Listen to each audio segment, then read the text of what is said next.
Hello students, welcome to Navanko digi lessons. Students, आज हम class 12th special English का lesson 4 पढ़ेंगे और हमारा लेसन 4 है ड्रीम चिल्ड्रन ए रेवरी। रेवरी का मतलब होता है दिव्य स्वप्न, यानी दिन में देखे जाने वाला सपना। ये एक ऐसे है और इसके राइटर हैं चार्ल्स लैम। चार्ल्स लैम को प्रिंस ऑफ इंग्लिश एसेज भी कहा जाता है। सबसे पहले हम हमारे राइटर के बारे में थोड़ा पढ़ेंगे। Charles Lamb was born in London 10 February 1775 was an English essayist. Charles Lamb का जन्म 10 फरवरी 1775 को लंदन में हुआ। ये एक इंग्लिश एसेइस्ट थे, यानी इंग्लिश निबंधकारक थे। Best known for his essays of Elia. ये बहुत ज़्यादा लोकप्रिय थे अपने एसेज के कलेक्शन के लिए, जिसका नाम था एसेज ऑफ इलिया। इलिया इन्होंने अपना नाम अडॉप्ट किया था राइटिंग वर्क के लिए। And for the children's book, इनका स्टोरीज का कलेक्शन था जिसका नाम था चिल्ड्रंस बुक, जिसके लिए भी इनको काफी जाना जाता है। Lamb was the son of Elizabeth Field and John Lamb. Charles Lamb की माता का नाम एलिजाबेथ फील्ड और इनके पिता का नाम जॉन लैम था। He was the youngest child. ये अपने भाई बहनों में सबसे छोटे थे। विद अ सिस्टर मैरी, इनकी एक बहन थी जिनका नाम था मैरी लैम। ए ब्रदर जॉन, इनके बड़े भाई थे जिनका नाम था जॉन लैम, और 4 और इनके भाई बहन थे। यहां पर कंफ्यूज ना हो, जॉन लैम इनके पिता का नाम था और जॉन लैम ही इनके भाई का नाम भी था। In 1819, at age 44, Lamb, who because of family commitments had never married, 1819 में 44 की एज में अपनी फैमिली रिस्पॉन्सिबिलिटीज के चलते चार्ल्स लैम ने डिसाइड किया कि वो आजीवन शादी नहीं करेंगे। Fail in love with an actress and proposed marriage. इन्हें एक एक्ट्रेस से प्रेम हो गया जिसे इन्होंने शादी के लिए प्रपोज किया। शी रिफ्यूज्ड हिम, लेकिन उसने मना कर दिया। And he died A bachelor, जिस वजह से इन्होंने आजीवन शादी नहीं की और इनकी डेथ एज ए बैचलर हुई। In the first year of 19th century, Lamb began his literary cooperation with his sister Mary. 19th century के फर्स्ट ईयर में ही अपनी बहन मैरी लैम के साथ मिलकर इन्होंने अपना राइटिंग करियर शुरू किया। Together they wrote at least 3 books. अपनी बहन के साथ मिलकर इन्होंने लगभग 3 किताबें लिखी। Lamb was honoured by grammar school in Edmonton. Edmonton के ग्रामर स्कूल के द्वारा भी चार्ल्स लैम को सम्मानित किया गया। Charles Lamb died in Edmonton on 27 December 1834। Edmonton में ही 27 दिसंबर 1834 को चार्ल्स लैम की मृत्यु हो गई। अब हम हमारे ऐसे के बारे में पढ़ेंगे। Dream children. इस ऐसे में चार्ल्स लैम इमेजिन कर रहे हैं, दिन में सपना देख रहे हैं कि उनके 2 बच्चे हैं और उन दोनों बच्चों का नाम जॉन और एलिस है। ये केवल एक इमेजिनेशन है, क्योंकि रियलिटी में उन्होंने शादी नहीं की थी, उनकी फैमिली नहीं थी, लेकिन वो ये सारी चीज़ों को बहुत मिस करते थे। वो चाहते थे कि उनकी फैमिली हो, उनके बच्चे हों, और इसी चीज़ को वो अपने सपने में इमेजिन कर रहे हैं। वो इमेजिन कर रहे हैं कि उनके 2 बच्चे हैं, उनका बेटा जिसका नाम है जॉन और उनकी बेटी जिसका नाम है एलिस। यहाँ पर क्योंकि वो अपने भाई जॉन लैम से काफ़ी क्लोज थे, उन्हें बहुत प्रेम करते थे, तो वो यहाँ इमेजिन कर रहे हैं कि उनके बेटे का नाम भी जॉन है। और एलिस, वो यहाँ पर इमेजिन कर रहे हैं अपनी बेटी का नाम, क्योंकि वो इमेजिनेशन में ये महसूस करते हैं कि उनकी जो वाइफ थी उसका नाम भी एलिस था। Asked Lamb to tell them about their great grandmother Mrs Field. वो इमेजिन कर रहे हैं कि उनके दोनों बच्चे उनसे पूछ रहे हैं उनकी ग्रैंड मदर के बारे में, जिनका नाम था मिसेस फील्ड, यानी वो जानना चाहते हैं कि उनकी ग्रैंड मदर कैसी थी। तब चार्ल्स लैम उन्हें बताते हैं the house belong to a rich nobleman, के एक घर था नॉरफॉक में जिसमें एक अमीर व्यक्ति उसका मालिक था। Grand mother field was the keeper of the house, और उनकी दादी फील्ड जो उस घर की देखरेख करने के लिए वहां रहा करती थी। And she looked after the house with great care, और वो काफी अच्छे तरीके से उस घर की देखभाल करती थी, एज दो इट वॉज हर ओन, और बिल्कुल उसी तरह उस घर की देखभाल करती थी जैसे वो घर जो है वो उन्हीं का है और वो उस घर की मालकिन है। हालांकि वो सिर्फ उस घर की एक कीपर थी। The children had come to know the story from the ballads of the children in the wood in the house. यहाँ पर चार्ल्स लैम उन्हें बताते हैं कि जिस घर में उनकी दादी रहा करती थी उस घर की जो बैकग्राउंड था वो एक ट्रेजिक स्टोरी से कनेक्टेड था, जिसे वहाँ पर the children in the wood के नाम से एक बैलेड के रूप में गाया जाता था उस कंट्री में।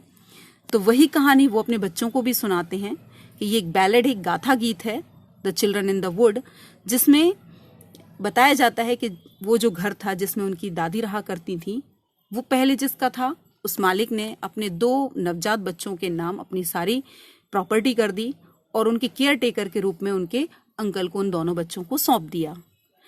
उस अंकल को उस प्रॉपर्टी को लेकर लालच आ जाता है और वो 2 व्यक्तियों को हायर करता है उन बच्चों को मारने के लिए, और कुछ कहासुनी के चलते वो 2 व्यक्ति उनके अंकल का ही मर्डर कर देते हैं और उन बच्चों को जंगल में ले जाकर मरने के लिए छोड़ देते हैं और उन दोनों बच्चों की जंगल में ही मृत्यु हो जाती है। इस गाथा गीत को उस देश में the children in the wood के नाम से गाया जाता है और वही कहानी चार्ल्स लैम जो है वो अपने बच्चों को सुनाते हैं और बताते हैं कि जिस घर की देखभाल करने के लिए उनकी दादी रहती थी उस घर में इस कहानी को एक लकड़ी के टुकड़े पर मढ़कर लिखा गया था और एक चिमनी पीस के ऊपर इसको लगा दिया गया था। The story was carved in wood upon the chimney piece, यानी उस घर के हॉल में जो चिमनी पीस था उस चिमनी पीस के ऊपर एक लकड़ी के टुकड़े पर इस सारी कहानी को कुरेद कर लिखा गया था और वहां पर लगाया गया था। ऐसा चार्ल्स लैम अपने बच्चों को बताते हैं। But a foolish rich man later pulled down the wooden chimney and put a chimney of marble. इसके बाद एक अमीर व्यक्ति उस घर को खरीद लेता है और उस लकड़ी के टुकड़े को रिप्लेस कर देता है एक मार्बल की चिमनी से, यानी उस लकड़ी के टुकड़ा जो उस चिमनी पर लगा रहता है उसको हटाकर एक मार्बल का पीस वहां उस चिमनी पीस पर लगा दिया जाता है। Alice was very unhappy. ये सुनकर एलिस, यानी जिसको वो अपनी बेटी मान रहे हैं सपने में, वो बहुत दुखी होती है। That the rich man had pulled down the chimney peace with the story. ये सुनकर कि एक अमीर व्यक्ति उस चिमनी पीस के ऊपर जो स्टोरी लिखी हुई थी उसको हटा देता है, ये सुनकर एलिस बहुत दुखी होती है। She looked upbraiding and her anger was like her mother's. और वो गुस्से से ऊपर की तरफ देखती है और उसका जो गुस्सा था उस समय बिल्कुल वैसा ही महसूस होता है चार्ल्स लैम को जैसे उसकी मदर का हुआ करता था। यानी वो इमेजिन कर रहा है कि दोनों सिमिलर हैं, उसकी माँ भी और उनकी बेटी एलिस भी।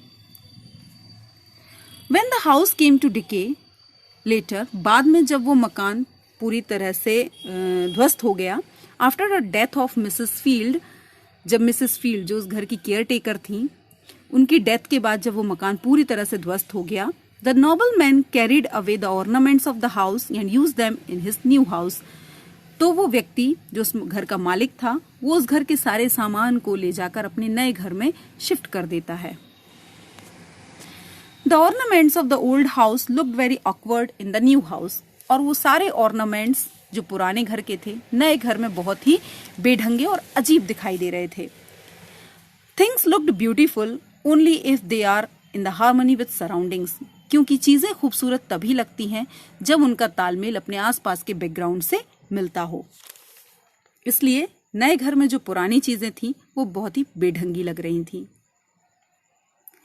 John enjoyed the comparison and smiled as if he also felt it would be very awkward indeed. ये सब सुनकर उनका बेटा जॉन जो है वो स्माइल करता है जैसे कि वो भी ये मानता है कि ये कंपैरिजन जो हुआ कि नए घर में पुरानी चीजें वाकई में बहुत ही अजीब लग रही होंगी। इसके बाद चार्ल्स लैम अपने बच्चों को बताते हैं कि उनकी ग्रैंड मदर जो थी वो कैसी थी। Grand mother was also very religious. वो बताते हैं कि उनकी ग्रैंड मदर बहुत ही धार्मिक महिला थी। Alice here spread her hands as if she was not interested in the praise of equality of the grandmother. यहाँ पर उनकी बेटी एलिस जो है वो अपने हाथों को फैलाती है और ये बताने की कोशिश करती है कि वो इंटरेस्टेड नहीं है उनकी दादी की क्वालिटीज की तारीफें सुनने में। Children find it difficult to learn lessons by heart. Children's के साथ नॉर्मली ये परेशानी होती है कि उन्हें इजीली कोई भी लेसन्स याद नहीं होते। Grandmother Field did not fear the spirits of the 2 infants which haunted the house at night, so she slept alone. यहाँ पर चार्ल्स लैम्ब बताते हैं कि वो जो 2 नवजात बच्चे थे जिनकी कहानी बैलेड के रूप में वहाँ गाई जाती है, उनकी प्रेत आत्माएं जो हैं उनकी ग्रैंड मदर को अपने उस घर में दिखाई देती थीं। लेकिन क्योंकि वो बहुत ही धार्मिक महिला थी, इसलिए उन्हें उनसे डर नहीं लगता था और वो अकेले सोती थी। बट इलिया, यहाँ पर इलिया जो है वो चार्ल्स लैम्ब है, क्योंकि इन्होंने अपना एक स्यूडोनेम अडेप्ट किया था इलिया नाम से, जेम्स इलिया, जिस नाम से ये अपना राइटिंग वर्क करते थे। तो यहाँ पर वो बता रहे हैं कि but Elia used to sleep with his maid as he was not so religious. यहाँ पर वो कहते हैं क्योंकि मैं बहुत धार्मिक नहीं था, इसलिए मुझे डर लगता था और मैं रात को अपनी मेड, अपनी आया के साथ सोता था। When the grandmother died, many pupils in the neighborhood attended her funeral. यहाँ पर चार्ल्स लैम्ब बताते हैं कि उनकी ग्रैंड मदर की जब डेथ हुई तब पड़ोस के बहुत से लोग उनके फ्यूनरल को, उनकी शव यात्रा को अटेंड करने के लिए आए। She was also a good dancer when she was young. Charles lamb अपने बच्चों को बताते हैं कि उनकी ग्रैंड मदर जो थी वो अपनी युवा अवस्था में एक बहुत ही अच्छी डांसर थी। Here Alice moved her feet unconsciously as she too was interested in dancing. ये सुनकर चार्ल्स लैम्ब की जो इमेजिनरी बेटी है एलिस, वो अपने फीट को मूव करती है और ये बताने की कोशिश करती है जैसे वो भी डांसिंग में इंटरेस्टेड है। Grandmother was tall and upright, but later she was brought down by a disease called cancer. Charles lamb बताते हैं कि उनकी जो दादी थी वो बहुत ही सिंपल, साधारण सी और बहुत ही अच्छी महिला थी, यानी बहुत ही सीधी और नेचर में बहुत ही सरल थी। लेकिन बाद में उन्हें एक डिसीज यानी कैंसर हो गया था, जिसकी वजह से ही उनकी डेथ हुई। वो बताते हैं कि जिस घर में उनकी grandmother as a caretaker रहती थी, जब वो छुट्टियों में उस घर में जाया करते थे तो वहां पर एक बड़ा सा गार्डन था। In the garden there were fruits like nectarine, और वो बताते हैं कि उस गार्डन में बहुत सारे फल लगे हुए थे जैसे कि नेक्ट्राइन। नेक्ट्राइन जो है वो एक प्रकार का फल होता है जिसको शफ्तालू भी कहा जाता है। पीचेस यानी आड़ू के भी बहुत सारे फल थे, ऑरेंजेस बहुत सारी नारंगियां थी, एंड अदर्स, और काफी दूसरे फल भी लगे हुए थे। Ilya never plucked them but rather enjoyed looking at them. यहाँ पर बता रहे हैं चार्ल्स लैम्ब कि वो कभी भी उन फलों को तोड़ा नहीं करते थे, बस उनको देखकर एंजॉय करते थे, क्योंकि वहां पर इन सारे फलों को तोड़ना मना था। Here John deposited a bunch of grapes upon the plate again. He was showing that he too was not tempted by fruits. यहाँ पर उनका जो इमेजिनरी बेटा है जॉन, वो चुपके से एक प्लेट में अंगूरों को इकट्ठा कर लेता है, लेकिन उनको खाता नहीं है और ये जताने की कोशिश करता है कि वो भी फलों को देखकर लालच में नहीं आता।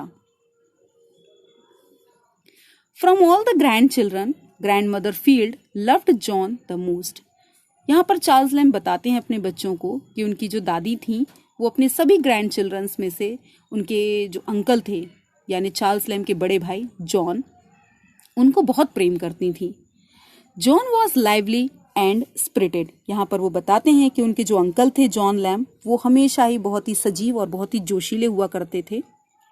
फॉन्ड ऑफ राइटिंग, उनको राइडिंग यानी घुड़सवारी बहुत पसंद थी।